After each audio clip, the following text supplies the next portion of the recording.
শীতকাল তো প্রায় শেষের পথে, তো শীতের শেষেই পেয়েছি আমরা আরেকটা বিয়ে বাড়ি। তো এখন যাচ্ছি হচ্ছে বর্ধমানে। তো ওখানেই আমার মামা শ্বশুরের মেয়ের বিয়ে।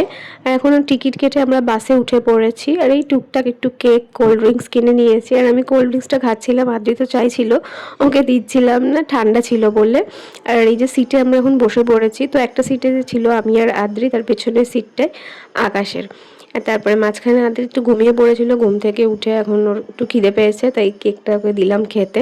আর তারপর দেখতে দেখতে আমাদের বাস থেকে নামার সময় হয়ে গেছে। বাস থেকে নেমে ওখান থেকে টোটো ধরে এখন যাব হচ্ছে মামার বাড়ি। আর বাস থেকে নামতে নামতে প্রায় সন্ধে হয়ে গেছিল, টোটো করে আসছিলাম তাই হাওয়া লাগছিল, তাই ওকে এইভাবে পুরো প্যাকিং করে রেখেছিলাম।